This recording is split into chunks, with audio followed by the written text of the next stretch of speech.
To our amazing viewers at Cheating Tales Lab, welcome and thank you. Your presence makes these stories worth sharing. We'd love to hear, which part of the world are you joining us from? Let us know. Now, let's dive into today's story. Chapter 1. The Perfect Facade. Vincent Morrison stood in his mahogany-paneled office, gazing out at the Chicago skyline through floor-to-ceiling windows. At 45, he commanded respect through more than just his successful construction empire. There was something in his pale gray eyes that made grown men choose their words carefully. His military background and Army intelligence had taught him patience, observation, and the art of strategic thinking. These skills had served him well in business, but tonight, they would serve a different purpose entirely. The Morrison family appeared perfect from the outside. Vincent had built Morrison Construction from nothing after his honorable discharge, transforming it into a multi-million-dollar enterprise specializing in high-end residential developments. His wife Diana, a stunning brunette with emerald eyes, played the role of devoted spouse at charity galas and business functions.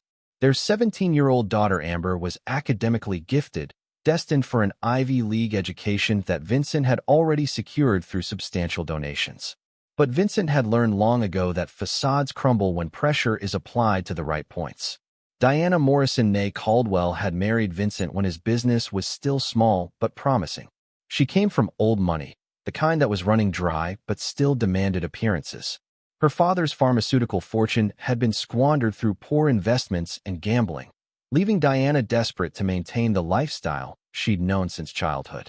Vincent had been her salvation, a rough-edged veteran who cleaned up well and had the drive to build an empire. For 15 years, their marriage had functioned like a well-oiled machine.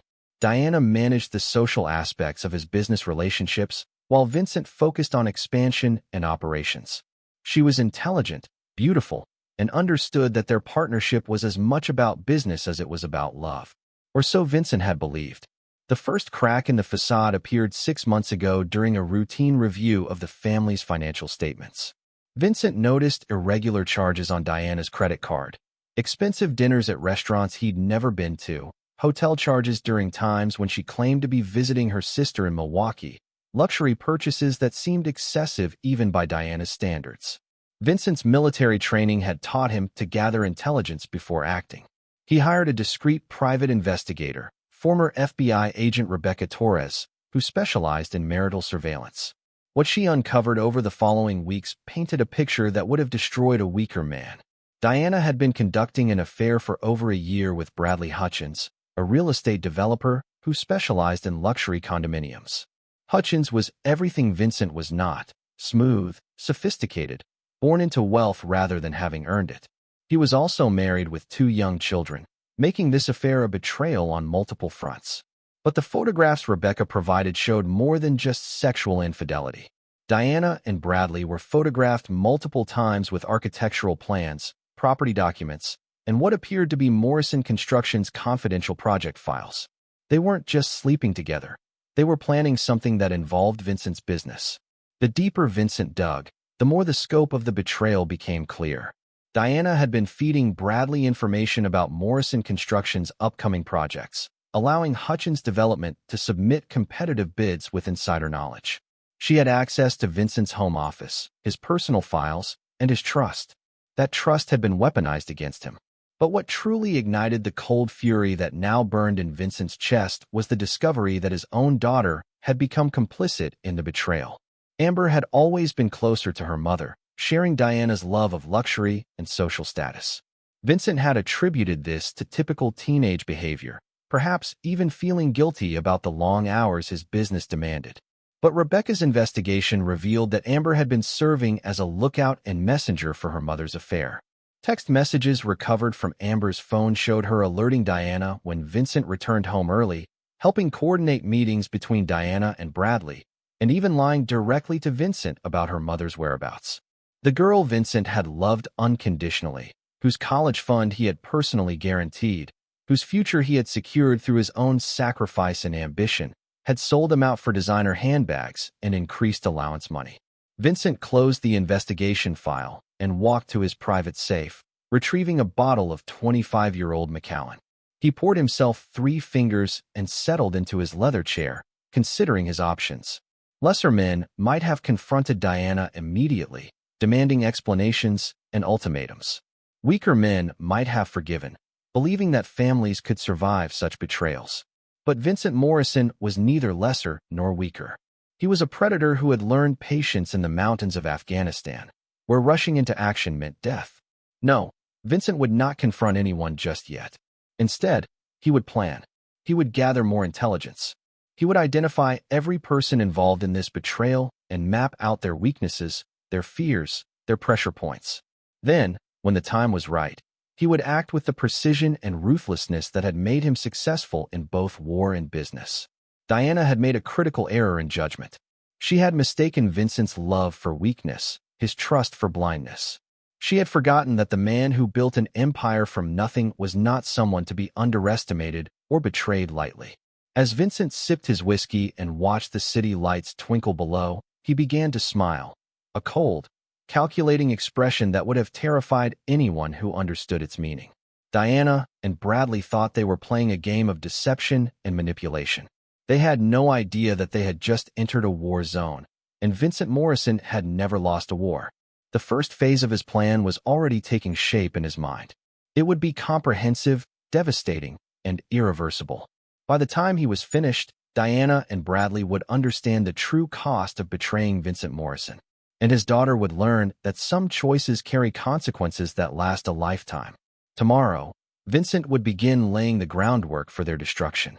But tonight, he would go home, kiss his wife goodnight, and continue playing the role of the oblivious husband. After all, the best predators never let their prey know they're being hunted until it's far too late to escape. Chapter 2. The Gathering Storm. 3 weeks had passed since Vincent confirmed the full scope of the betrayal, and his web of intelligence had grown exponentially. He now knew Bradley Hutchins' schedule down to his preferred coffee shop, understood Diana's elaborate system of alibis, and had identified every person who had enabled their deception. Vincent's construction company had always employed individuals with diverse skill sets, former military personnel, ex-law enforcement, people who understood loyalty and discretion. Now, he began calling in favors and expanding his network with surgical precision. His first recruit was Marcus Webb, a former Army Ranger who had served as Vincent's demolitions expert in Afghanistan before joining Morrison Construction as a project foreman. Marcus had never forgotten how Vincent had carried him 2 miles through enemy territory after an IED explosion, and his loyalty was absolute. More importantly, Marcus had connections throughout Chicago's underworld, relationships forged during his years working security for various businesses before Vincent offered him legitimate employment.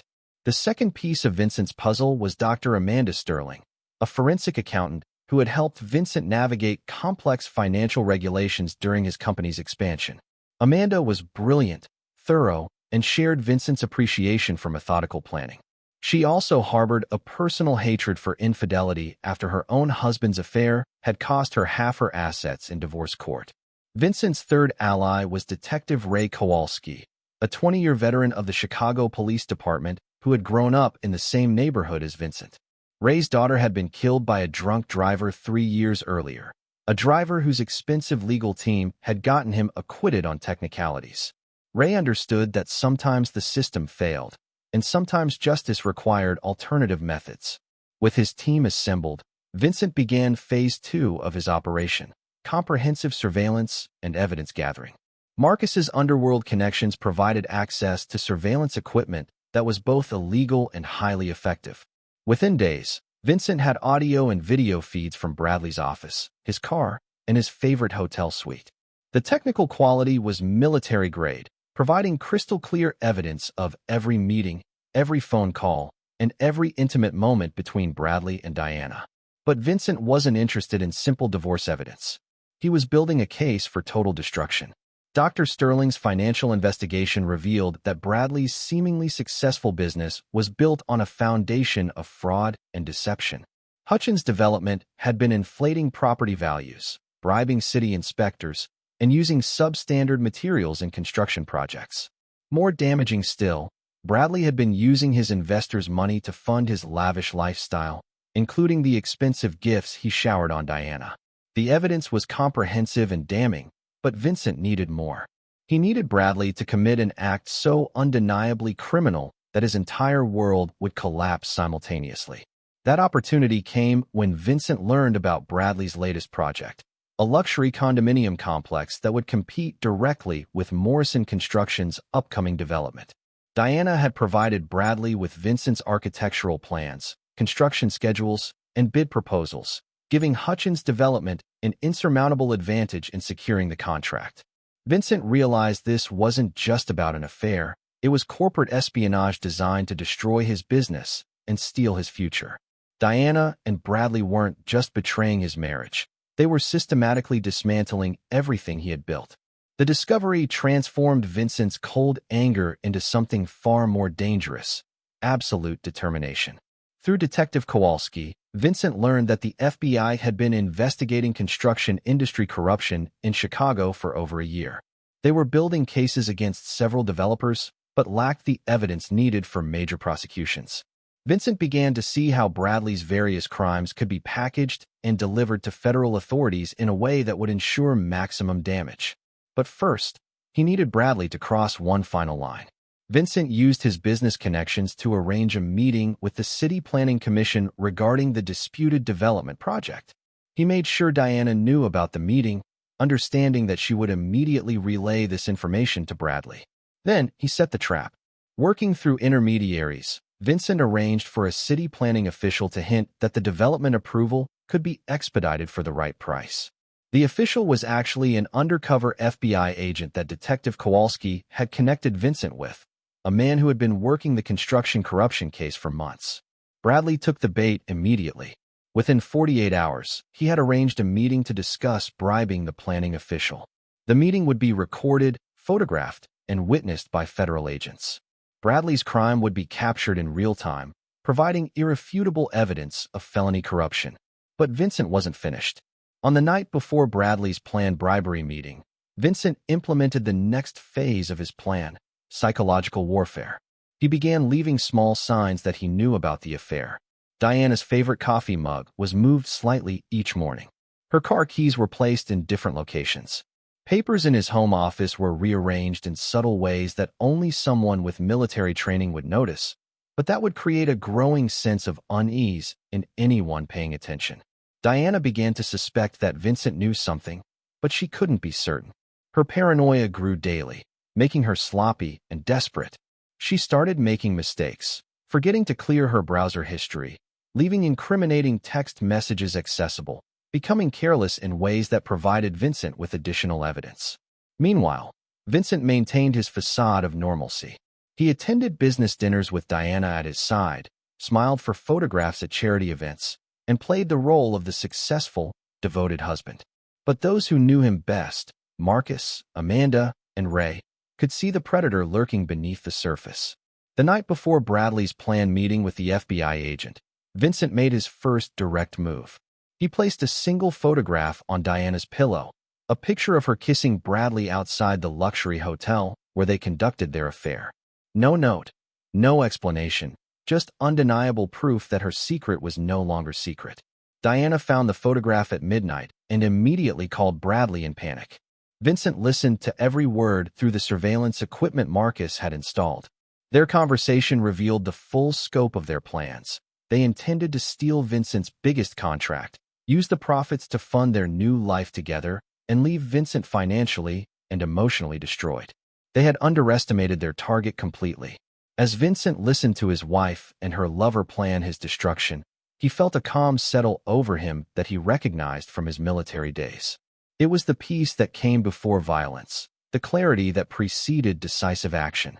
Diana and Bradley had made their choice, and now they would face the consequences. Tomorrow, Bradley would walk into the FBI's trap and begin his journey toward federal prison. Tomorrow, Diana would discover that her perfect plan had been compromised from the beginning. And tomorrow, Vincent would begin the final phase of his revenge, a phase that would leave no survivors in its wake. But tonight, Vincent would go home, kiss his traitorous wife goodnight, and sleep soundly knowing that justice was finally within reach. Chapter 3: The Daughter's Gambit. Vincent's plan was progressing flawlessly when his 17-year-old daughter Amber made the mistake that would seal her fate alongside her mother's. It happened on a Thursday evening, 3 days after Diana had found the photograph and just hours before Bradley was scheduled to walk into the FBI's bribery trap. Vincent had returned home early from a deliberately scheduled meeting, timing his arrival to create maximum pressure on Diana's increasingly fragile composure. He found Amber in the kitchen, her phone pressed to her ear, speaking in urgent whispers. "Mom's freaking out," Amber was saying. "Dad definitely knows something. She found some picture on her pillow. Yeah, I think you guys need to speed up whatever you're planning. Dad's not as stupid as you thought he was." Vincent stood in the doorway, listening to his daughter coordinate with Bradley Hutchins, the man who was systematically destroying his family and business. The conversation continued for several minutes, with Amber providing details about Vincent's schedule, his recent behavior changes, and suggestions for how Bradley and Diana could avoid detection. When Amber finally ended the call and turned around, she found her father standing behind her, his pale gray eyes locked on her face with an intensity that made her step backward. "Dad?" she stammered. "I didn't hear you come in." "Clearly," Vincent replied, his voice carrying the same quiet tone he had used when interrogating enemy combatants. "That was an interesting conversation." Amber's face flushed red, then went pale as she realized exactly how much he might have heard. She straightened her shoulders and lifted her chin in a gesture that reminded Vincent painfully of Diana's stubborn pride. "I don't know what you think you heard," Amber said, "but you're being paranoid. Mom's not doing anything wrong." Vincent studied his daughter's face, the face he had kissed goodnight for 17 years, the face that had smiled at him from soccer sidelines and graduation ceremonies, the face that now looked at him with barely concealed contempt. "Your mother is having an affair with Bradley Hutchins," Vincent said quietly. "They're planning to steal my business contracts and destroy everything I've built. And you've been helping them." Amber's mask slipped for just a moment, revealing shock and fear before she composed herself again. Then, to Vincent's amazement, she smiled, a cold, calculating expression that transformed her young face into something almost unrecognizable. "So what if I have?" she said. "Do you think I don't see how you treat Mom? How you ignore her for months at a time while you focus on your precious business? How you make her feel like a trophy wife instead of a real person?" Vincent felt something cold and final settle in his chest. "Your mother chose her path, Amber. I'm disappointed, but not surprised. But you're my daughter. I've given you everything." "You've given me money," Amber shot back. "You've given me things. But you've never really seen me, have you? I'm just another asset to you, another investment in the Morrison family legacy." The words hit Vincent like physical blows, not because they were true, but because they revealed how completely he had failed to know his own child. The girl standing before him wasn't the daughter he thought he had raised. She was a stranger who had learned manipulation and betrayal at her mother's knee. "Bradley actually listens to me," Amber continued, her voice gaining confidence. "He treats me like an adult, like someone with valuable opinions. He's going to help me get into Columbia University's business program, and he's promised to give me an internship at his company. Mom and I will be fine without you." Vincent realized with crystalline clarity that Amber wasn't just complicit in the betrayal. She was an active participant who had chosen sides based on what she perceived as her best interests. She had calculated the value of her loyalty and found her father wanting. "I see," Vincent said softly. "And what exactly have you told Bradley about my business operations?" Amber hesitated for the first time, perhaps recognizing the dangerous territory she was entering. But her teenage arrogance overrode her caution. "Everything he needed to know," she said defiantly. "Your project schedules, your client lists, your bidding strategies. Bradley's twice the businessman you are, and he's going to prove it when he takes your biggest contract." Vincent nodded slowly, filing away this confession for future use. "Is there anything else you'd like to tell me, Amber? Any other ways you've betrayed your family?" "Betrayed?" Amber's voice rose sharply. "You betrayed us first. You cared more about your stupid company than your own family. Mom deserves better than you, and so do I." Vincent looked at his daughter, really looked at her, and saw Diana's influence in every gesture, every expression, every calculated word. Amber had been weaponized against him, turned into a tool of destruction by her own mother. But unlike Diana, Amber was still a minor, still legally his responsibility, still subject to his authority. That's when Amber made her final, fatal mistake. She stepped forward, her young face twisted with teenage rage and misplaced righteousness, and spat directly in Vincent's face. You're a monster, she hissed. A controlling, manipulative monster who destroys everything he touches. And no one will believe you if you try to blame this on Mom and me. Everyone knows you're the problem in this family. Vincent wiped the saliva from his cheek with deliberate slowness, his eyes never leaving Amber's face. When he spoke, his voice was barely above a whisper, but it carried the weight of absolute finality. You don't know what you've started. Amber stared at him for a moment, perhaps finally recognizing that she had crossed a line from which there was no return. But her teenage bravado reasserted itself, and she lifted her chin defiantly. I know exactly what I've started, she said. I've started my real life, the one where I don't have to pretend to respect you anymore. Vincent turned and walked away without another word, leaving Amber standing alone in the kitchen. But as he climbed the stairs to his office, his mind was already working through the implications of what had just occurred. Amber had declared war on her own father. She had chosen to align herself with his enemies, had actively participated in his betrayal, and had just confessed to corporate espionage. More damaging still, she had revealed that she viewed herself as an adult capable of making her own choices and accepting their consequences. Vincent would honor that decision. That night, he sat in his office crafting a note that would change Amber's life forever. When he finished writing, he walked to her bedroom and slipped the paper under her door. The message was brief but comprehensive. Amber, your confession has been recorded and will be turned over to the FBI along with evidence of your participation in corporate espionage. You will be charged as an adult due to the nature and scope of your crimes. Bradley Hutchins will be arrested tomorrow morning on federal corruption charges. Your mother will be charged as an accessory to multiple felonies. Your college fund has been transferred to a victim's compensation account. You have 24 hours to pack your belongings and leave my house. Choose your allies carefully. They will be the only family you have left. Your former father. Vincent returned to his office and made 3 phone calls. The first was to Dr. Sterling, authorizing her to begin the financial transfers that would strip Diana of access to all family assets. The second was to Detective Kowalski, confirming that Bradley's arrest would proceed as planned. The third was to Marcus Webb, activating the final phase of Vincent's revenge plan. By morning, the Morrison family would cease to exist.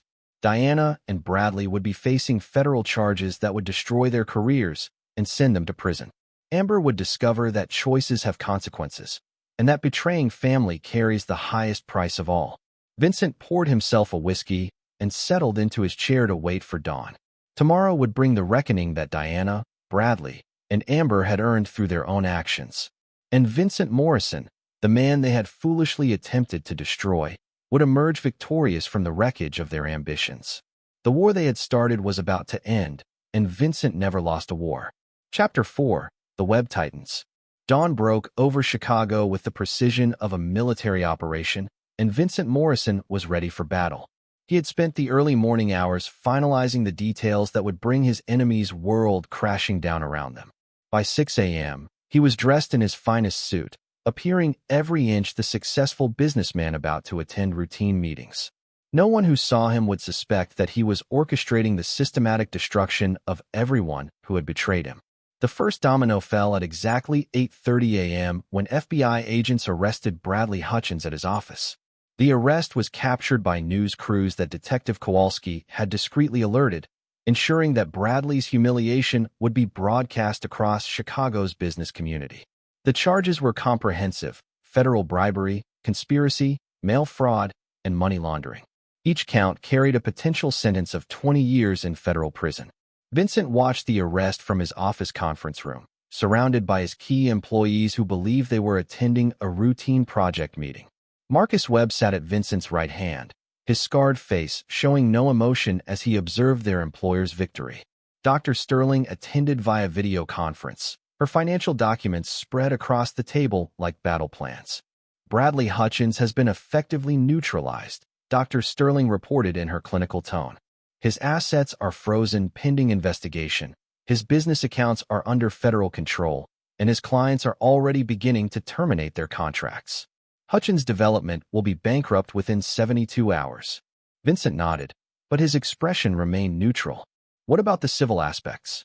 I've filed preliminary injunctions against both Hutchins and your wife for theft of proprietary information, Dr. Sterling continued. The evidence of corporate espionage is overwhelming.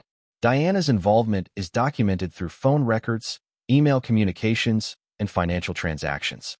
She accepted gifts purchased with stolen funds, making her an accessory to federal crimes. The second domino fell at 10:15 a.m. when Vincent's attorney served Diana with divorce papers, restraining orders, and a civil lawsuit seeking damages for corporate espionage. The papers were delivered by a process server who found Diana at her favorite spa, surrounded by friends who witnessed her humiliation as she was presented with documents that would destroy her social standing. Vincent received confirmation of service while reviewing architectural plans for a new project, plans that Bradley would never see, contracts that Diana would never influence, profits that would never fund their betrayal. But the psychological warfare was just beginning. At noon, Vincent activated Marcus Webb's network of former military and law enforcement personnel. These men, all loyal to Vincent personally, began a campaign of subtle intimidation designed to isolate Diana and demonstrate the reach of Vincent's influence. Diana's hairdresser suddenly developed scheduling conflicts that prevented future appointments. Her personal trainer discovered insurance issues that required canceling her sessions. The manager of her favorite restaurant found reasons to revoke her membership in their exclusive dining club. One by one, the services and relationships that defined Diana's lifestyle began disappearing without explanation. Meanwhile, Amber Morrison was discovering that teenage rebellion carried adult consequences. Vincent had instructed his attorney to file a motion declaring Amber an emancipated minor, effectively severing all legal and financial ties between father and daughter. Her college fund had been transferred to a victim's compensation account as promised. Her credit cards had been canceled, and her access to family resources had been terminated. More damaging to Amber's immediate circumstances, Vincent had shared evidence of her participation in corporate espionage with the FBI. While her age might protect her from federal prosecution, it would not shield her from civil liability or social consequences. At 2 p.m., Amber called her father's office in desperation. Vincent's secretary, Mrs. Patterson, handled the call with professional courtesy. "Mr. Morrison is unavailable," Mrs. Patterson reported. "However, he asked me to inform you that all future communications should go through his attorney. The contact information is included in the documents you received last night. Tell him I need to talk to him," Amber pleaded. "Tell him I'm sorry. Tell him I didn't understand what I was doing." Mrs. Patterson's response was delivered in the same neutral tone. "Mr. Morrison also asked me to remind you that adults are responsible for the consequences of their choices. He wishes you the best of luck in your new, independent life." The call ended there, leaving Amber alone to contemplate the reality of her situation. She had allied herself with Bradley Hutchins, who was now in federal custody. She had betrayed her father, who had disowned her completely. She had chosen independence, and Vincent was ensuring she experienced its full weight. But Vincent's most devastating move came at 4 p.m., when he held a press conference announcing Morrison Construction's expansion into luxury residential development. The announcement seemed routine, just another successful businessman growing his empire. But every detail had been calculated for maximum psychological impact on his enemies. Vincent stood before the assembled media, flanked by architectural renderings of the exact project that Bradley had tried to steal. The development would be built on schedule, using Vincent's original plans, generating the profits that Diana and Bradley had attempted to claim for themselves. Morrison Construction has always been built on principles of integrity, loyalty, and family values, Vincent told the reporters. "We've recently discovered that some individuals attempted to compromise those principles through corporate espionage and fraud. We're pleased to report that these threats have been neutralized, and justice is being served." The questions from reporters focused on the corruption charges against Bradley, but Vincent deflected them professionally while ensuring that Diana's involvement would be implied rather than explicitly stated. He understood that suggestion could be more damaging than accusation, allowing people to draw their own conclusions about the failed marriage of Vincent Morrison. As the press conference ended, Vincent received a text message from Detective Kowalski. "Diana just left the spa. She's driving toward your office." Vincent smiled for the first time that day. Diana was coming to confront him directly, exactly as he had anticipated. She would arrive emotional, desperate, and unprepared for the conversation that would end their marriage permanently. Vincent instructed Mrs. Patterson to clear his schedule and activate the recording system in his office. This final confrontation would be documented for posterity and for future legal proceedings. At 5:30 p.m., Diana Morrison arrived at her husband's office building. Security cameras captured her entering the lobby, her face a mask of barely controlled fury. She wore a black dress that Vincent had bought her for their 15th anniversary, diamond earrings he had given her for Christmas, and an expression that promised a battle she had no hope of winning. Vincent waited in his office, surrounded by the empire he had built through his own talent and determination. The walls displayed photographs of construction projects, military commendations, and business achievements that represented 20 years of disciplined effort. Diana was about to enter his domain, where he held every advantage and controlled every variable. When Mrs. Patterson announced Diana's arrival, Vincent instructed her to send his wife up immediately. Then he activated the recording system and prepared to deliver the final blow in a war that Diana had started, but Vincent would finish. The elevator doors opened, and Diana Morrison stepped into her husband's office for the last time.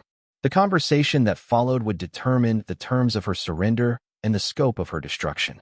Vincent had spent months preparing for this moment, and he was ready to claim total victory. Diana thought she was coming to negotiate or intimidate her husband into submission. She had no idea that she was walking into the execution of a plan that would leave her with nothing except the knowledge that she had destroyed herself through her own choices. The endgame was about to begin, and Vincent Morrison never showed mercy to his enemies.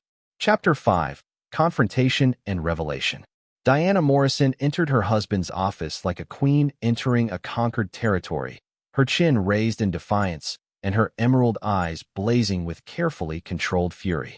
She moved with the practiced grace of someone accustomed to commanding attention at charity galas and business functions, but Vincent noticed the slight tremor in her hands and the tension around her eyes that betrayed her underlying desperation. "Vincent," she said, her voice carrying the crisp authority she typically reserved for household staff, "we need to discuss this misunderstanding before it goes any further." Vincent remained seated behind his desk, studying his wife with the same clinical detachment he had once used to assess enemy positions.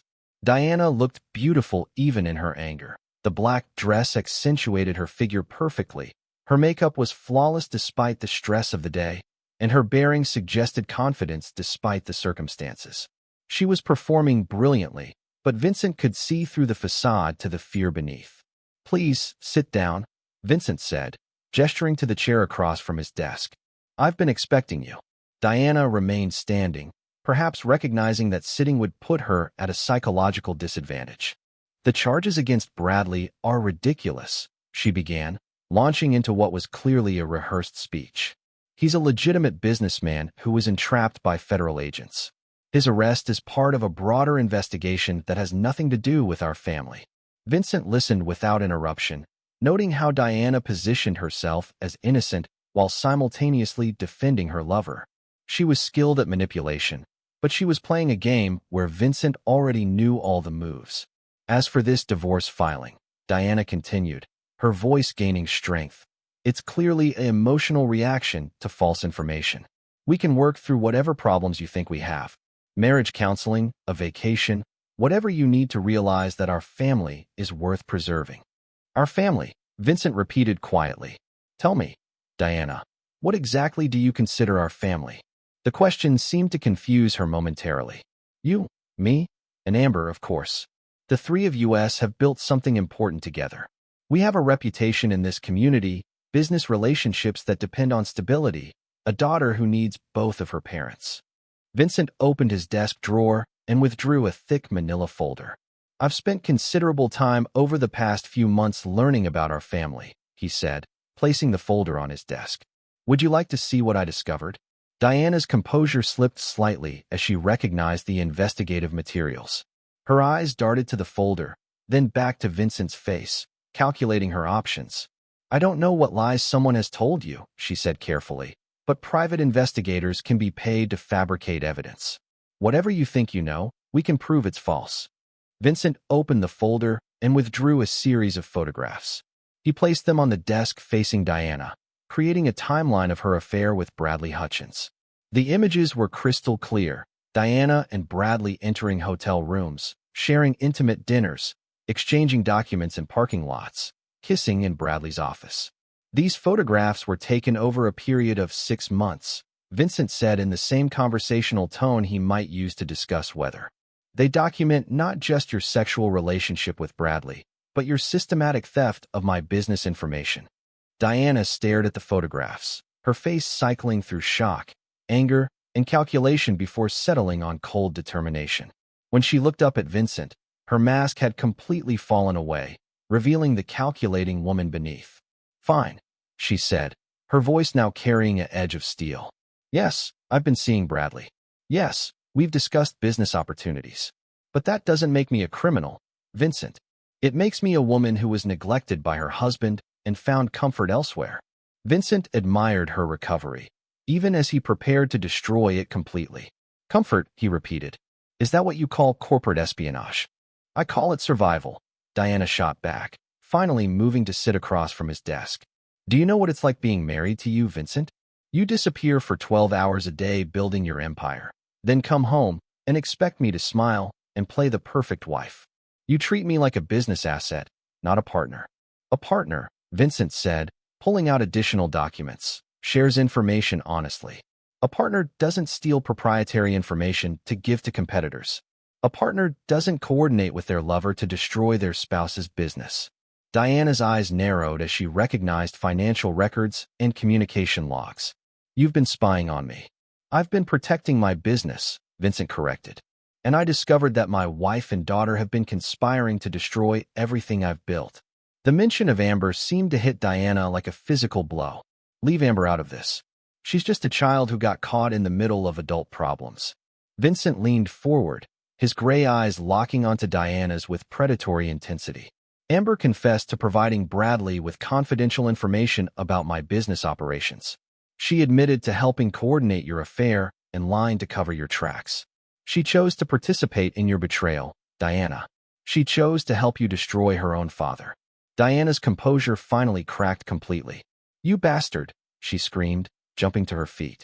"You drove us to this. Your obsession with control, your need to dominate everyone around you, your complete inability to see anyone else as a real person."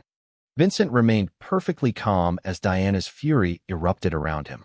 He had anticipated this emotional breakdown and was prepared to use it against her. "Bradley sees me as a real person," Diana continued, tears now streaming down her face. "He values my intelligence, my opinions, my contributions. He doesn't treat me like a decorative object or a business expense." "Bradley is facing 20 years in federal prison," Vincent said quietly.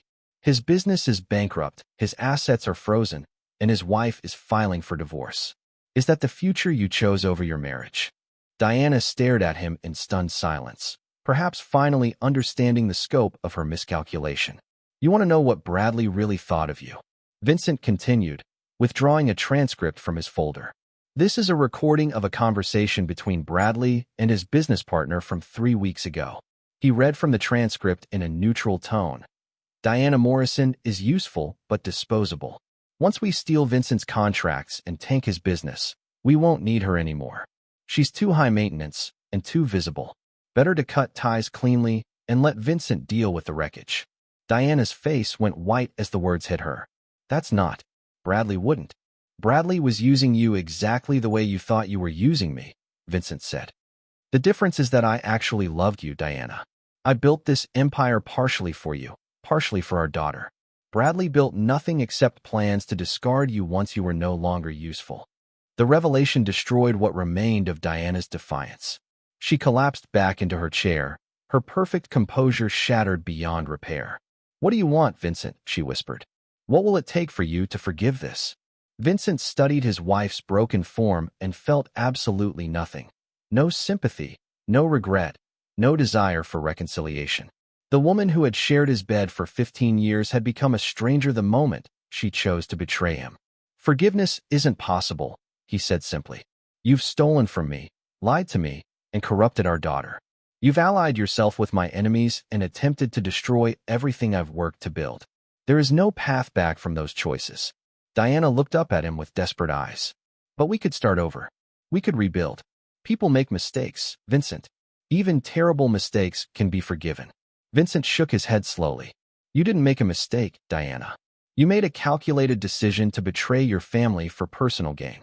You planned this betrayal for over a year, involved our daughter in your scheme, and felt no remorse until you got caught. He stood and walked to his office window, looking out at the Chicago skyline. Tomorrow, you'll be formally charged as an accessory to Bradley's crimes. Your social reputation will be destroyed when the details become public. Your access to our assets has been terminated, and our daughter has been legally emancipated. Vincent turned back to face Diana, who was staring at him with a mixture of shock and growing horror. You chose Bradley over me, he continued. You chose betrayal over loyalty. You chose to destroy our family rather than communicate your concerns. Now you'll live with the consequences of those choices. Diana stood on unsteady legs, her designer dress wrinkled and her makeup ruined by tears. You're destroying your own daughter along with me. Is your revenge worth that price? Vincent's expression never changed. Amber chose her side in this war. She declared herself an adult capable of making her own decisions. I'm simply honoring that declaration.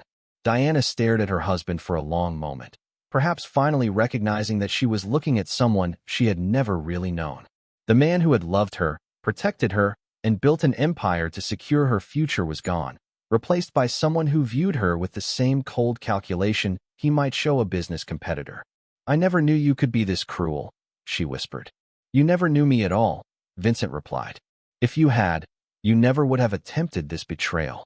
Diana walked toward the elevator on unsteady legs, her perfect posture finally broken. At the door, she turned back one final time. What about the 15 years we had together? What about the good times, the love we shared, the life we built? Vincent considered her question seriously before answering. Those 15 years were built on a foundation I thought was solid. You proved it was sand. Everything that came before is meaningless now, Diana. All that matters is what happens next. The elevator doors closed on Diana Morrison for the last time, leaving Vincent alone in his office with the satisfaction of a mission accomplished. Phase 2 of his revenge was complete, and Diana now understood the true cost of her betrayal. But Vincent wasn't finished. Tomorrow would bring the final phase of his plan, the phase that would ensure his enemies never had the opportunity to threaten him again. Diana and Bradley had started a war they couldn't win. Now Vincent would finish it on his terms, with the complete and total victory that his enemies had made inevitable through their own choices. Chapter 6: The Point of No Return. The 24 hours following Diana's confrontation with Vincent marked the complete transformation of the Morrison family from Chicago's golden couple into a cautionary tale of betrayal and revenge. News of Bradley's arrest had spread through the city's business community like wildfire, carrying with it whispered speculation about the involvement of his married lover and her prominent construction executive husband. Vincent began his morning by reviewing intelligence reports from Marcus Webb, whose network had maintained surveillance on both Diana and Amber throughout the night. The results confirmed Vincent's predictions about how his enemies would respond to pressure. Diana had spent the night at a luxury hotel, using credit cards that would be frozen within hours once Vincent's attorney filed additional motions. She had made 17 phone calls to Bradley's cell phone, none of which were answered due to his federal custody status. Her final call had been to her sister in Milwaukee, a conversation that Marcus's technical surveillance had captured in its entirety. Everything's falling apart, Diana had sobbed into the phone. Vincent knows everything.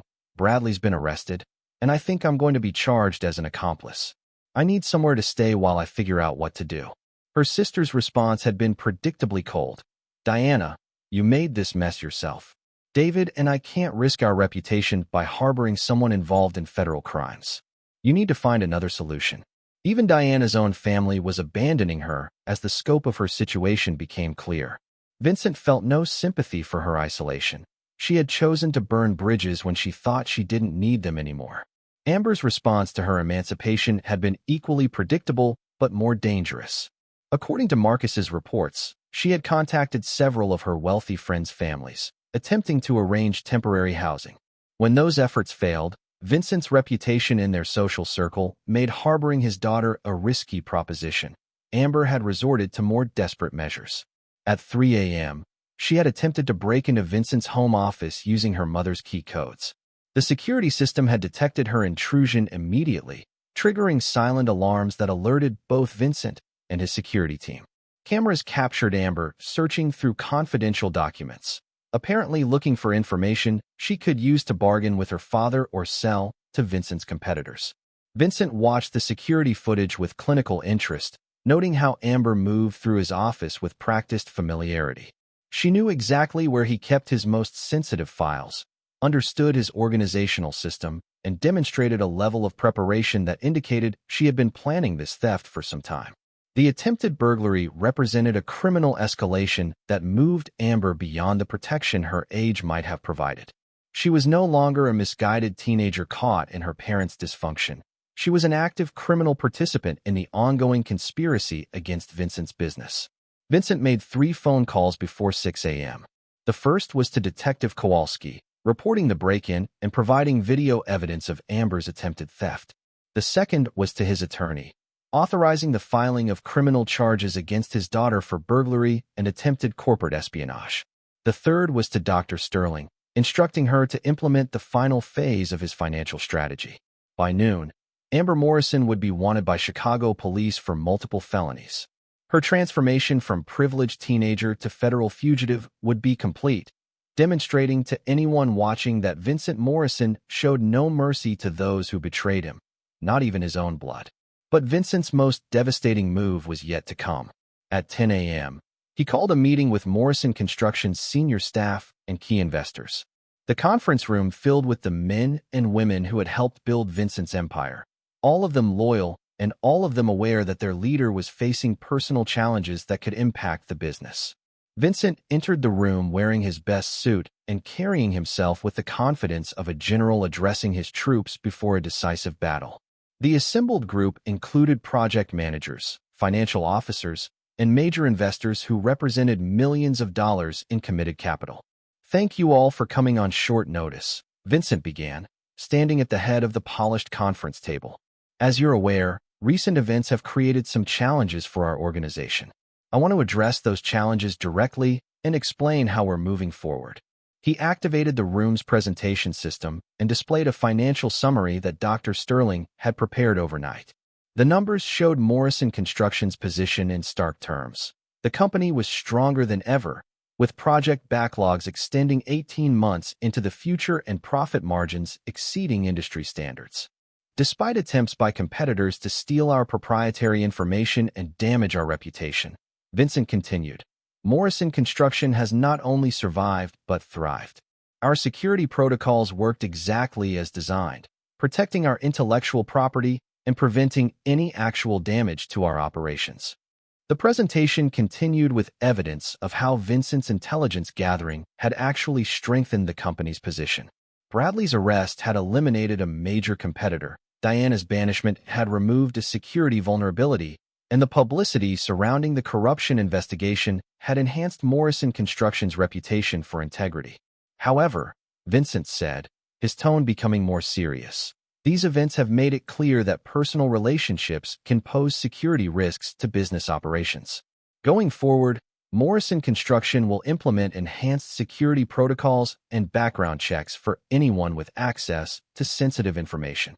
The new policies Vincent outlined were comprehensive and ruthless. Family members would be subject to the same security screenings as business partners. Personal relationships would be monitored for potential conflicts of interest. Any violation of confidentiality agreements would result in immediate termination and criminal prosecution. Vincent's message was clear. Loyalty would be rewarded, but betrayal would be met with total destruction, regardless of personal relationships or family connections. After the meeting concluded, Vincent received a call from Detective Kowalski confirming that Amber had been arrested at a friend's house. She had resisted arrest and was charged with additional offenses, including obstruction of justice and assault on a police officer. Her bail had been set at $50,000, money she no longer had access to. Diana's situation had deteriorated just as rapidly. Federal prosecutors had filed charges against her for conspiracy and accessory to fraud, with her court appearance scheduled for the following morning. Her attorney, paid for with funds that would soon be frozen, had advised her that cooperation with authorities might reduce her sentence from the potential 15 years she was facing. By evening, Vincent stood in his empty house reviewing the complete destruction of his enemies. Bradley Hutchins was in federal custody, facing decades in prison. Diana was financially ruined and criminally charged, abandoned by her lover, her family, and her social circle. Amber was in county jail, learning that adult choices carried adult consequences. Vincent poured himself a whiskey and walked through rooms that had once housed a family, but now contained only memories of a life built on lies. Diana's belongings remained where she had left them, but they would be removed within days as part of the divorce proceedings. Amber's room looked like any teenager's space, but the girl who had lived there no longer existed. She had been replaced by a criminal who had chosen to make herself Vincent's enemy. As Vincent stood in his office, surrounded by the empire he had built and successfully defended, he felt the deep satisfaction of a mission accomplished. He had identified threats to everything he valued, planned their destruction with military precision, and executed that plan without mercy or hesitation. The war Diana and Bradley had started was over. Vincent Morrison had achieved total victory, demonstrating to anyone who might threaten him in the future that he was not a man to be crossed, betrayed, or underestimated. Tomorrow would bring new challenges and new opportunities. Vincent would rebuild his personal life on a foundation of loyalty and honesty, surrounded by people who understood the value of integrity. He would expand his business empire, secure in the knowledge that his security protocols could protect against any threat. But tonight, Vincent Morrison stood alone in his fortress, the undisputed victor in a war that had cost his enemies everything they valued. He had proven that betrayal carried a price his enemies could never afford to pay, and that Vincent Morrison never forgave those who chose to become his enemies. The price of betraying Vincent Morrison had been demonstrated for all to see. It was a lesson that would not need to be taught again. Chapter 7. The Fall of Kings. 6 months after the destruction of his family, Vincent Morrison had rebuilt his life with the same methodical precision he brought to military operations and business ventures. The Morrison family scandal had become legend in Chicago's business community, a cautionary tale about the consequences of betraying a man who understood both strategy and vengeance. Vincent's morning routine began at 5 a.m. in the private gym he had installed in his penthouse apartment downtown. The house where he had lived with Diana and Amber had been sold immediately after the divorce finalization, with the proceeds flowing directly into Morrison Construction's expansion fund. Vincent had no desire to live among the memories of people who had proven themselves unworthy of his trust. His new residence occupied the top floor of a building he owned, providing both luxury and security that reflected his current priorities. Floor-to-ceiling windows offered panoramic views of the Chicago skyline, while military-grade security systems ensured that no one could threaten him in his own domain. Marcus Webb arrived at 6 a.m. with intelligence reports that had become Vincent's preferred method of staying informed about his former enemies' continuing destruction. The updates were delivered with the efficiency of military briefings, focusing on facts rather than emotions. Bradley Hutchins was sentenced yesterday, Marcus reported, settling into the chair across from Vincent's breakfast table. 12 years federal prison, no possibility of parole for 8 years. His attorney tried to argue for reduced sentencing based on cooperation, but the judge wasn't impressed. Vincent nodded as he reviewed the financial documents Dr. Sterling had prepared overnight. Bradley's complete financial ruin had been even more thorough than originally planned. His wife had divorced him and taken custody of their children. His business had been liquidated to pay legal fees, and his reputation in the development industry had been permanently destroyed. What about his family? Vincent asked, though his interest was purely tactical rather than sympathetic. His ex-wife moved back to her parents in Connecticut with the kids, Marcus continued. She had to sell their house, liquidate their savings, and declare bankruptcy to cover the legal costs. The children are enrolled in public school after spending their lives in private academies. Vincent felt no satisfaction in the suffering of innocent children, but he understood that Bradley's choices had consequences that extended beyond himself. The man who had attempted to destroy Vincent's family had succeeded in destroying his own instead. Diana's situation has stabilized somewhat, Marcus continued, consulting his notes. She pled guilty to federal conspiracy charges and received 3 years probation in exchange for testimony against Bradley. She's living in a studio apartment in Milwaukee, working as a retail clerk at a department store. The transformation of Diana Morrison from social queen to minimum wage worker was complete and irreversible. Her designer wardrobe had been sold to pay legal fees. Her social connections had evaporated once her crimes became public, and her future prospects were limited by her felony conviction. She's attempted to contact you several times through intermediaries, Marcus added. Letters delivered through your attorney, messages passed through mutual acquaintances, even an attempted approach through Mrs. Patterson, all requesting some form of reconciliation or financial assistance. Vincent's response was always the same: absolute silence. Diana had made her choice when she chose to betray him, and Vincent honored that choice by treating her as if she no longer existed. There would be no second chances, no forgiveness, and no mercy for someone who had proven herself to be an enemy. And Amber? Vincent asked, though he already knew the answer would be equally devastating. Marcus's expression grew more serious. She's been in and out of county jail 6 times since her initial arrest. Drug possession, shoplifting, assault charges.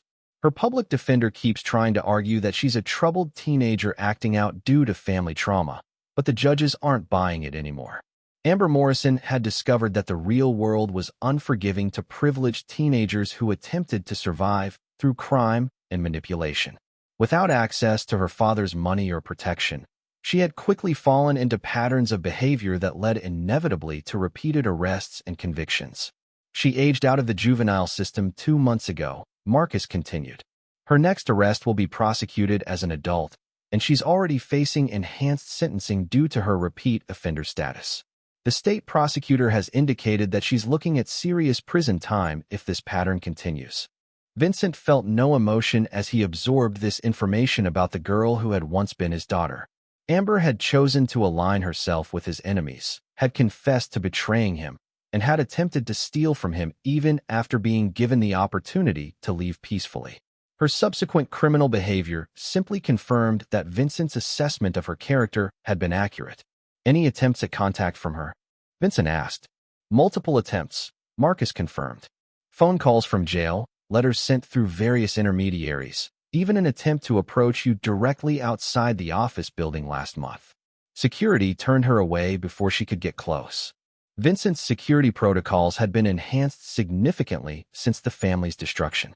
His movements were monitored by former military personnel, his communication channels were protected against surveillance, and his personal safety was guaranteed by people who understood loyalty and had proven their reliability through years of service. At 8 a.m., Vincent arrived at Morrison Construction's headquarters, where his empire continued to expand at an unprecedented rate. The scandal surrounding his family's betrayal had actually enhanced his business reputation, demonstrating that Vincent Morrison was someone who could be trusted to protect sensitive information and punish those who violated that trust. Dr. Sterling was waiting in his office with quarterly financial reports that showed Morrison Construction's continued dominance in Chicago's luxury development market. The contracts that Bradley had attempted to steal were now generating massive profits, funding expansion into new markets and acquisition of smaller competitors. We've received 3 new acquisition offers this week, Dr. Sterling reported, spreading documents across Vincent's desk. Companies that want to be purchased by Morrison Construction specifically because of your reputation for security and reliability. Vincent's handling of the family crisis had become a business asset, proving to potential partners that he could be trusted with confidential information and would respond to betrayal with overwhelming force. His enemies' attempt to destroy him had instead made him stronger and more successful than ever before. What about the federal prosecutors? Vincent asked. Any indication that their investigation is expanding beyond Bradley and Diana? The investigation concluded last month with Bradley's sentencing, Dr. Sterling confirmed. Federal agents interviewed you twice as a victim of corporate espionage, and your cooperation was noted favorably in their final report.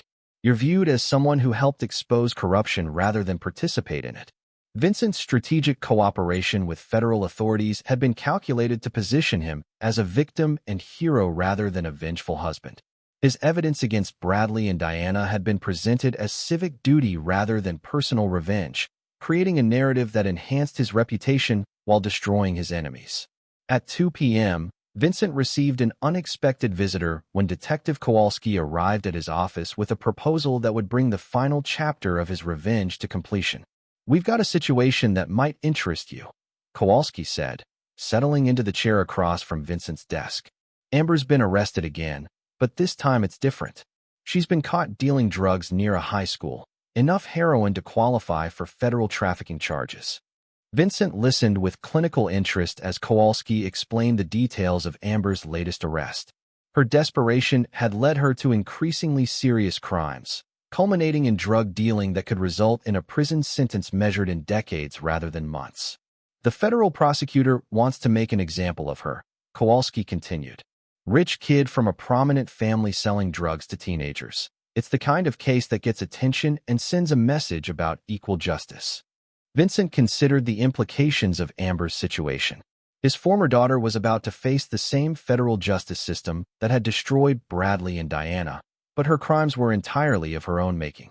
Vincent had played no role in her decision to become a drug dealer.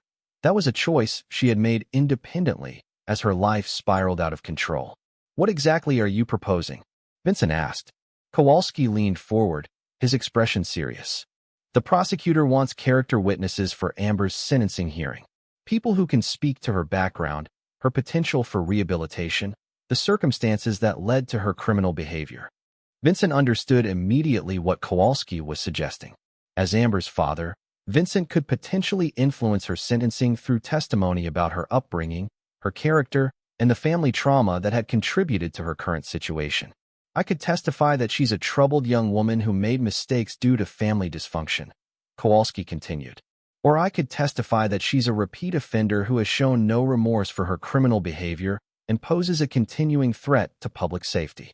The choice was Vincent's. He could show mercy to the daughter who had betrayed him, or he could ensure that her destruction was as complete and permanent as her mother's and Bradley's.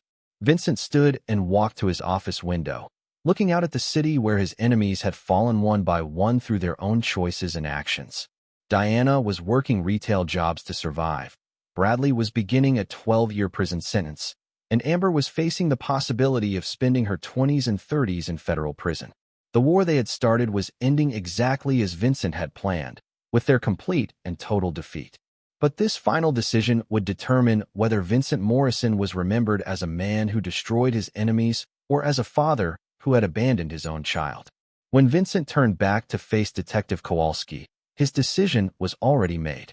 The girl who had spat in his face and declared herself his enemy would face the consequences of her choices without any assistance from the father she had betrayed. "Schedule me to testify for the prosecution," Vincent said quietly. "The court should know exactly what kind of person they're sentencing." Kowalski nodded, perhaps not surprised by Vincent's choice, but understanding its finality. Amber Morrison would face federal drug trafficking charges without any protection from the father whose love she had rejected, whose trust she had violated, and whose enemies she had chosen to become. The destruction of Vincent Morrison's betrayers was about to be complete and irreversible. The war was ending with total victory for the man who had never shown mercy to those who chose to become his enemies. Chapter 8. The Final Judgment. The federal courthouse in downtown Chicago had become a temple of justice, where Vincent Morrison's enemies came to face the consequences of their betrayal. As Vincent entered the building for Amber's sentencing hearing, he carried himself with the bearing of a successful businessman attending a routine legal proceeding, showing no emotion that might suggest personal investment in the outcome. 3 weeks had passed since Vincent agreed to testify against his former daughter, and those weeks had been filled with careful preparation designed to ensure that justice would be both swift and thorough. Vincent's testimony would be the final blow in a campaign that had systematically destroyed everyone who had chosen to betray him. The courtroom was packed with journalists, legal observers, and social workers who had followed Amber's descent from privileged teenager to federal defendant. Her case had attracted attention as an example of how quickly young people could fall into serious criminal behavior, making Vincent's testimony particularly significant for the judge's sentencing decision. Amber sat at the defendant's table wearing an orange jumpsuit that marked her as a convicted felon awaiting sentencing. She had lost significant weight during her incarceration, and her once perfect appearance had been replaced by the hollow-eyed look of someone who had discovered that real consequences existed in the adult world. When Amber saw Vincent enter the courtroom, her eyes filled with tears, and she mouthed the word "Daddy" in a desperate plea for recognition. Vincent looked directly at her for several seconds, memorizing the face of the girl who had once been his daughter, then took his seat in the witness section without any acknowledgement of her presence. The message was clear. Vincent Morrison no longer recognized Amber as his child, and she would face her fate as a stranger who had chosen to become his enemy. Federal prosecutor Sarah Martinez had built her career on cases involving white-collar crime and had specifically requested Vincent's testimony to demonstrate that Amber's criminal behavior represented calculated choices rather than youthful mistakes. Martinez understood that Vincent's reputation for integrity would lend credibility to her argument for maximum sentencing. "Your Honor," Martinez began her opening statement, "the defendant before you is not the troubled teenager her defense attorney will portray. She is a repeat offender who has escalated from juvenile infractions to serious federal crimes, demonstrating a pattern of criminal behavior that poses a genuine threat to public safety."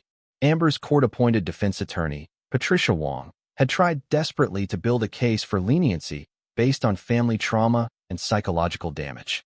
Her client interview notes showed that Amber had finally begun to understand the scope of her mistakes, but Wong knew that remorse expressed only after conviction would carry little weight with federal judges. The defense will argue that Ms. Morrison is a victim of circumstances beyond her control, Wong countered in her opening statement. A young woman whose family dissolved in scandal, leaving her without guidance or support during crucial developmental years. Vincent listened to both attorneys with clinical interest, noting how they positioned Amber's choices within different narratives. Martinez emphasized personal responsibility and criminal intent, while Wong focused on victimization and rehabilitation potential. Both narratives contained elements of truth, but only one would determine Amber's fate. When Vincent was called to testify, he walked to the witness stand with the confidence of someone who had testified in military tribunals and congressional hearings. His appearance was immaculate, a charcoal suit that conveyed both success and respectability, while his bearing suggested someone accustomed to speaking truth regardless of personal cost. "Mr. Morrison," Prosecutor Martinez began, "please state your relationship to the defendant." Vincent looked directly at Amber as he answered. "Amber Morrison was my daughter until she chose to participate in criminal conspiracy against my business and family. At that point, our relationship was legally terminated through emancipation proceedings." The courtroom stirred at Vincent's clinical description of disowning his own child, but his expression never changed. He was presenting facts rather than emotions, allowing the court to understand that his testimony was based on evidence rather than paternal feelings. "Can you describe the defendant's character and behavior prior to her arrest?" Martinez continued. Vincent's testimony was devastating in its precision and completeness. He described Amber's participation in corporate espionage, her confession to betraying confidential information, her attempted burglary of his office, and her declaration that she viewed herself as an adult capable of making independent choices. "The defendant informed me that she no longer wished to be treated as a child," Vincent testified. "She expressed contempt for my authority and aligned herself with individuals who were actively working to destroy my business and family. When I honored her request for independence, she responded by attempting to steal confidential information from my office." Amber's defense attorney tried to object to Vincent's characterization of events, but federal judges allowed considerable latitude in character testimony. Wong's interruptions only served to emphasize how damaging Vincent's testimony was becoming for her client. "Mr. Morrison," Martinez continued, "has the defendant shown any remorse for her criminal behavior or attempted to make amends for the damage she caused?" Vincent consulted notes he had prepared specifically for this question. Since her emancipation, the defendant has been arrested 6 times for various offenses. She has made multiple attempts to contact me requesting money, legal assistance, and housing. At no point has she expressed remorse for her criminal behavior or accepted responsibility for the consequences of her choices. The testimony painted a picture of Amber as someone who viewed crime as acceptable when it served her purposes and who sought assistance only when facing consequences for her actions. Vincent's clinical recitation of facts made it impossible for the court to view Amber as a victim rather than a perpetrator. In your opinion, Martinez asked, does the defendant pose a continuing threat to public safety? Vincent paused for a moment, as if considering his answer carefully rather than delivering a prepared response. The defendant has demonstrated a pattern of escalating criminal behavior when faced with adversity. Her response to personal challenges has been to commit increasingly serious crimes rather than seek legitimate solutions. I believe she will continue this pattern unless faced with consequences severe enough to modify her behavior permanently. The final blow came when Martinez asked Vincent about Amber's potential for rehabilitation. Mr. Morrison, do you believe the defendant can be successfully rehabilitated through counseling or community service? Vincent looked directly at Amber one final time before answering. The defendant had every advantage in life: education, financial security, family support, and unlimited opportunities. She chose to betray the people who loved her and commit crimes against innocent victims. Someone who makes those choices despite having every reason to make better ones is unlikely to be reformed by programs designed for people who lacked her advantages. When Vincent's testimony concluded, Amber was openly weeping at the defendant's table. Her defense attorney's subsequent arguments about family trauma and rehabilitation potential seemed weak and unconvincing after Vincent's systematic destruction of her character. Judge Patricia Rodriguez had presided over hundreds of drug cases and understood the difference between young people who made mistakes and those who chose criminal lifestyles. Vincent's testimony had clearly established that Amber fell into the latter category, making harsh sentencing not just appropriate, but necessary. Ms. Morrison, Judge Rodriguez said as she prepared to announce the sentence, you have been convicted of federal drug trafficking charges that carry serious penalties. The court has considered your age, your background, and the testimony regarding your character and potential for rehabilitation. Amber stood to face her sentence, her orange jumpsuit hanging loosely on her diminished frame. She looked toward Vincent one final time, perhaps hoping for some sign of paternal mercy, but found only the cold gaze of a man who viewed her as a stranger. The court sentences you to 8 years in federal prison, followed by 5 years of supervised probation, Judge Rodriguez announced. You will serve your sentence at Federal Correctional Institution Danbury, a facility equipped to provide educational and rehabilitation programs for young offenders.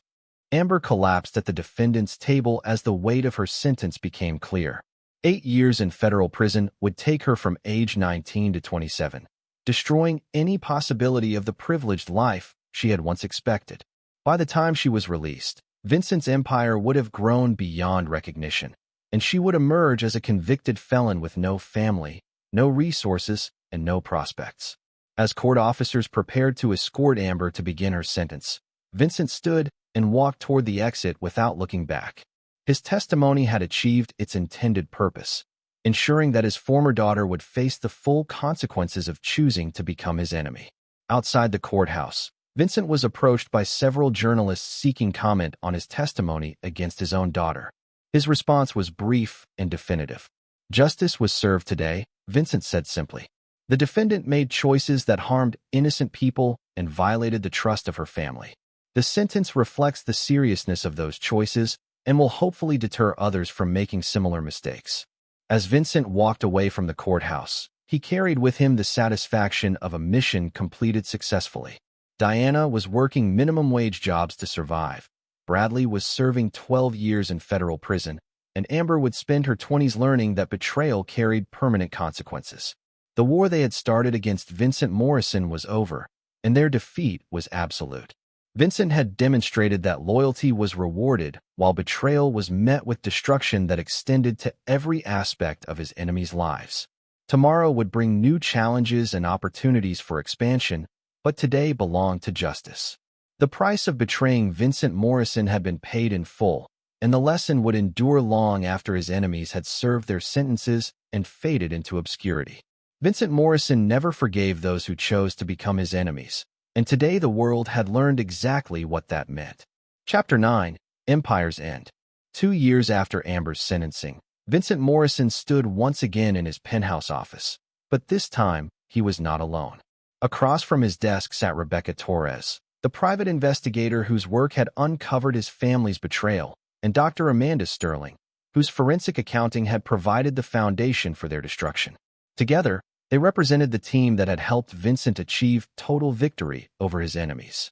The meeting had been called to review the final status of Vincent's former adversaries and to discuss the long-term implications of his successful campaign of revenge.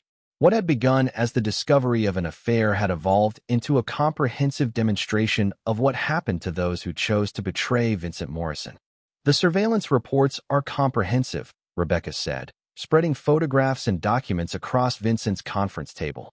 All 3 targets have been monitored continuously since their sentencing, providing complete intelligence on their current circumstances. Vincent studied the materials with the same attention to detail he had always applied to business ventures and military operations. The photographs showed 3 people whose lives had been permanently altered by their decision to oppose him, each trapped in circumstances they could never escape. Bradley Hutchins was shown in photographs taken inside Federal Correctional Institution Coleman, where he was serving his 12-year sentence for corruption and fraud. The once polished real estate developer now wore prison uniforms and worked in the facility's kitchen for 23 cents per hour. His wife had divorced him, taken custody of their children, and moved across the country to ensure their names would never again be associated with his crimes. Bradley's appeals have all been rejected, Dr. Sterling reported, consulting her legal files. His conviction is final, and he'll serve at least 8 years before becoming eligible for parole. Even then, his felony record will prevent him from working in real estate or any profession requiring licensing or bonding. The photographs of Bradley showed a broken man who had aged years during his incarceration.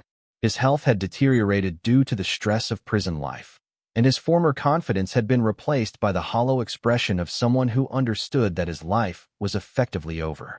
Diana's surveillance photographs were equally devastating, showing Vincent's former wife in her studio apartment in Milwaukee. She worked 2 retail jobs to afford basic necessities, her designer wardrobe replaced by discount store clothing, her luxury lifestyle reduced to careful budgeting for groceries and utilities. Diana's probation officer reports that she's compliant with all requirements, Rebecca continued. She works 40 hours per week at a department store and 20 hours per week cleaning office buildings. Her felony conviction prevents her from obtaining better employment, and her age makes career advancement unlikely. The woman who had once presided over charity galas and business dinners now spent her days folding clothes and emptying trash cans for minimum wage. Her social connections had disappeared entirely, leaving her isolated in a city where she knew no one and had no prospects for improvement. But the most dramatic transformation was captured in photographs of Amber Morrison, Vincent's former daughter, taken during visiting hours at Federal Correctional Institution Danbury. The privileged teenager had become a hardened prison inmate whose appearance reflected the brutal realities of federal incarceration. Amber's prison records show multiple disciplinary actions for fighting and contraband possession, Dr. Sterling reported. She's been placed in solitary confinement 3 times and has accumulated additional charges that will extend her sentence by approximately 18 months. The photographs showed a young woman whose face bore scars from prison violence and whose eyes reflected the psychological damage of prolonged incarceration. The girl who had once expected an Ivy League education and limitless opportunities now faced the prospect of spending most of her 20s behind bars, emerging as a middle-aged felon with no family, no resources, and no future. Has she made any further attempts at contact? Vincent asked, though his tone suggested the answer was purely academic. Multiple attempts through various intermediaries, Rebecca confirmed. Letters smuggled out through other inmates. Messages passed through prison chaplains. Even an attempted phone call using another inmate's number. All communications have been intercepted and documented per your instructions. Vincent reviewed copies of Amber's letters, noting how her tone had evolved from defiance to desperation to broken acceptance. Her most recent correspondence acknowledged that she had destroyed her own life through her choices and begged for any form of recognition from the father she had betrayed. The letters went unanswered, as Vincent had decreed they always would. Amber had chosen to become his enemy, and enemies did not deserve mercy or forgiveness regardless of their subsequent suffering. What about their long-term prospects? Vincent asked, settling back in his chair to review the comprehensive assessment his team had prepared. Dr. Sterling consulted financial projections that painted a bleak picture for all three former adversaries. Bradley will be unemployable in his chosen profession upon release, forcing him to accept minimum wage work while paying restitution to his victims.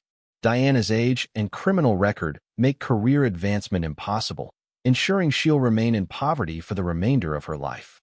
Amber will emerge from prison as a middle-aged felon with no marketable skills and no family support system. The projections showed that Vincent's revenge would continue affecting his enemies long after their formal sentences were completed. They would spend the rest of their lives trapped in circumstances created by their decision to betray him, serving as permanent examples of the consequences of opposing Vincent Morrison. Vincent stood and walked to his office windows, looking out at the Chicago skyline that had served as the backdrop for his complete victory. Morrison Construction had expanded dramatically during the 2 years since his family's destruction, acquiring 3 major competitors and establishing operations in 6 new markets.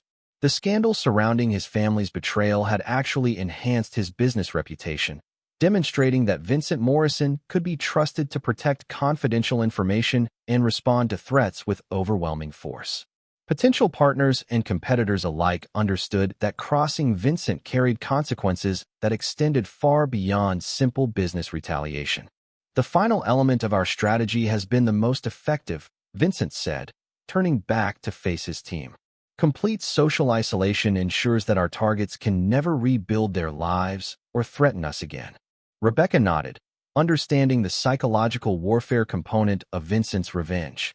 Diana's attempts to rebuild social connections have all failed once her background becomes known. Bradley's family has completely disowned him to protect their own reputations. Amber has no friends or family willing to acknowledge her existence. The 3 people who had conspired to destroy Vincent Morrison now existed in complete isolation, cut off from the social and professional networks that might have provided hope for rehabilitation or redemption. They had been transformed from threats into cautionary tales, serving as permanent reminders of what happened to those who chose to become Vincent's enemies. As the meeting concluded, Vincent felt the deep satisfaction of a mission accomplished completely and permanently. His enemies had been identified, systematically destroyed, and permanently neutralized. Their suffering would continue for the remainder of their lives, ensuring that they could never again threaten him or anyone else he chose to protect. "The Morrison construction empire is stronger than ever," Dr. Sterling reported as she gathered her files. "Revenue has increased by 40% since the elimination of competitive threats, and our expansion into new markets has exceeded all projections." Vincent's personal life had also been rebuilt on a foundation of loyalty and respect. He had formed relationships with people who understood the value of integrity and had proven themselves through years of faithful service. Marcus Webb remained his most trusted ally. Rebecca Torres continued to provide intelligence services, and Dr. Sterling managed the financial empire that grew larger each year. But perhaps most importantly, Vincent had established himself as someone who never forgot those who chose to betray him and never forgave those who became his enemies. His reputation for ruthless retaliation served as protection against future threats, ensuring that potential adversaries understood the permanent consequences of opposing him. As evening fell over Chicago, Vincent Morrison stood alone in his penthouse office, master of an empire built on loyalty and defended through strategic ruthlessness. The war that Diana, Bradley, and Amber had started was over, their defeat so complete and permanent that they had become footnotes in the story of Vincent's continued success. Tomorrow would bring new challenges and opportunities for expansion, but Vincent faced the future with the confidence of someone who had proven his ability to destroy any threat to his empire. He had demonstrated that betrayal carried a price his enemies could never afford to pay, and that lesson would protect him for the rest of his life. Vincent Morrison never forgave those who chose to become his enemies, and now the entire world understood exactly what that meant. The price of betraying Vincent Morrison had been paid in full, and the lesson would endure long after his enemies were forgotten. In the end, Vincent Morrison stood victorious and alone, exactly as he had planned from the moment he discovered their betrayal. Justice had been served, enemies had been destroyed, and the empire built on loyalty and defended through ruthless precision continued to grow stronger with each passing day. The war was over, and Vincent Morrison had one completely. This is where our story comes to an end. Share your thoughts in the comments section. Thanks for your time. If you enjoy this story, please subscribe to this channel. Click on the video you see on the screen, and I will see you there.